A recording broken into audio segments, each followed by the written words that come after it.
Hello everyone, I hope you all are doing well. So today we are going to study the first chapter of Supplementary Reader, that is The Triumph of Surgery, written by James Herriot of class 10th CBSE.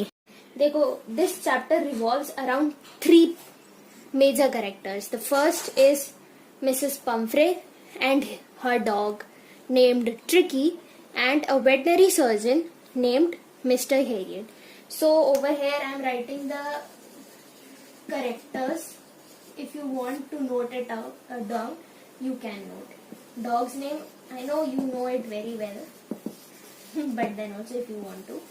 Dog's name is Tricky, owner's name is Mrs. Pumphrey. देखो Mrs Pomfrey का अगर हम लोग आपको थोड़ा सा description दे तो Mrs Pomfrey जो है एक रिच लेडी है और उनका एक डॉग है, उसका नाम ट्रिकी है. वो जो है मिसेस पंफ्रे बहुत ज्यादा ही अपने डॉग को इतना प्यार करती है कि चलो प्यार तो करना ही चाहिए डॉग को, पर वो उस प्यार के चक्कर में अपने डॉग को ओवरफीड करा देती है. ओवरफीड इस तौर पे कि जब उसका एक डाइट प्लान होता है, देखो हर एक डॉग का एक डाइट प्लान होता है, अगर उस डाइट प्लान के हिसाब से आप नहीं चलोगे और उस डॉग को ओवरफीड कराओगे तो वो बहुत ज्यादा लिस्टलेस हो जाएगा. एक तो वो लिस्टलेस होने के कारण मोटा तो हो ही जाएगा, पर साथ में वो ऐसे होगा कि जिससे उसमें जान ही नहीं बचे, कुछ करने का जैसे मन नहीं करता. और उसके चक्कर में, उसके जान ना होने के चक्कर में क्या होगा कि वो और मोटा होता जाएगा और उसको अधिकतर बीमारियां लगती चली जाएंगी. तो इसमें देखो क्या होता है. See, this is the first part of this chapter and then second chapter will complete the whole story. देखो, अगर before starting the chapter take your NCERT with you because I am gonna tell you the important descriptions और the main lines of this story. So let's begin. See, अब क्या होता है कि Mrs Pomfrey हैं, वो अपने डॉग के साथ वॉक पे आई है तो वहां पे मिस्टर हेरियट मिसेस पंफ्रे और ट्रिकी को देखते हैं. ट्रिकी को देख के वो कहते हैं कि I was really worried about Tricki this time. I had pulled up my car when I saw him in the street with his mistress and I was shocked at his appearance. अब इसके बाद वो उसकी appearance बताते हैं. तो if you want to write, उसके बगल में आप लिख लो appearance of the dog Tricki. देखो, he had become hugely fat. वो बहुत ज्यादा मोटा हो चुका था, लाइक अ ब्लॉटेड सॉसेज. ब्लॉटेड मतलब होता है फूला हुआ, सोलन. वो इतना मोटा हो चुका था और ऐसा लग रहा था कि ब्लॉटेड सॉसेज की तरह मोटा हो चुका है. और उसके बगल में उसके कॉर्नर्स पे उसके पैर हैं और उसकी जो आंखें थी वो ब्लड शॉर्ट हो चुकी थी. ब्लड शॉर्ट का if you want to write the meaning, you can write जो white part of the eye होता है शोइंग रेड और पिंक कलर. ब्लड शॉर्ट मतलब होता है white part of a eye showing red और पिंक कलर. और तो हाँ, ब्लड शॉर्ट हो चुकी थी और started shared ahead and his tongue loaded from his jaws. और ऐसा लग रहा था कि उसकी जो जीभ है, टंग जो है उसकी, वो ऐसे लटकी हुई थी, ऐसा लग रहा था उसको बाहर संभाल रही है किसी तरीके से. अब मिसेस पंफ्रे ने जैसे ही देखा मिस्टर हेरियट को, वो उनको एक्सप्लेन करने लगी कि जो ट्रिकी है, he was so listless mister Harriet. Second paragraph है ये. He was so listless, Mr. Herriot. He seemed to have no energy. I thought he must be suffering from malnutrition. अब क्या लगा मिसेस पंफ्रे को कि वो सफर कर रहा है मालन्यूट्रिशन से, तो उसके कारण उन्होंने उसको एक्स्ट्रा खाना दे दिया उसके एक डाइट प्लान के बीच में. उसको क्या दिया, कोड लिवर ऑयल दे दिया, अ बाउल ऑफ हॉर्लिक्स दे दिया रात को कि उसको नींद आ जाए. और ये सब देने के बाद she saying that nothing much really. अब इतना कुछ आप उसको दे दोगे, उसका एक डाइट होता है. देखो, उस डाइट के हिसाब से अगर वो नहीं चलेगा तो वो हेल्दी नहीं रहेगा, वो अनहेल्दी होता जाएगा, वो मोटा होता जाएगा, जिसके कारण उसे लिस्टलेस फील होगी ही होगी. तो आप इसके बगल में लिख लो things given by Mrs Pumphrey to Tricki. और फिर sorry for the background music.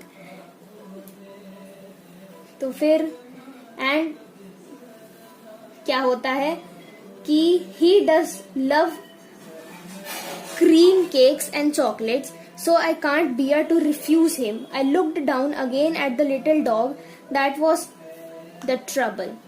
देखो, अब इतना कुछ उन्होंने उसको दे दिया है तो फिर जो मिस्टर हेरियट है, जो वेटनरी सर्जन है, वो कहते हैं कि इस बार सही में ट्रिकी बहुत ज्यादा ट्रबल में था, और उसकी ये ट्रबल की मेन चीज यही थी, उसका यही फॉल्ट था कि वो बहुत ज्यादा ग्रिडी हो गया था अपने खाने को लेके। और जो था, पहले तो वो वॉक पे जाता था, अब वो प्लेंटी ऑफ एक्सरसाइज भी नहीं करता, वॉक पे भी नहीं जाता है, तो फिर परेशानियां चालू होने लगी, इसलिए वो लिस्टलेस होता चला गया। फिर उसके बाद क्या हुआ कि अब थोड़ा मैं ऐसे ही बताऊं बिना रीड करे, तो होता क्या है कि मिस्टर हेरियट कहते हैं मिसेस पंफ्रे को कि इसको अब स्ट्रिक्ट डाइट पे आप रखे ही रखे, क्योंकि अगर अब आपने इसको स्ट्रिक्ट डाइट में नहीं रखा तो बहुत बहुत प्रॉब्लम हो जाएगी ट्रिकी के साथ, वो इतना ज्यादा लिस्टलेस हो जाएगा। तो अब उन्होंने उसकी बात मानी, मिस्टर हेरियट की मिसेस पंफ्रे ने बात मानी, तो उसने ट्रिकी को डाइट पे रखा। पर होता क्या है कि उनको पता चल गया था कि अब अगर मिसेस पंफ्रे इसको डाइट पे रखेगी तो उनको कॉल आएगा ही आएगा। किसको कॉल आएगा? मिस्टर हेरियट को मिसेस पंफ्रे कॉल करेगी। इसलिए उन्होंने पहले से ही अपना प्लान बना लिया था। अब मिसेस पंफ्रे उनको कॉल करती है। Mrs Pomfrey was distraught. Tricky would eat nothing, refused even his favorite dishes, and besides, he had bouts of vomiting. He spent all his time lying on the rug, painting, didn't want to go for walks, didn't want to do anything. ठीक है, तो अब ये चालू होने लगी इनलेस tricky के साथ। इसके बगल में आप लिख लो इनलेस ऑफ ट्रिकी।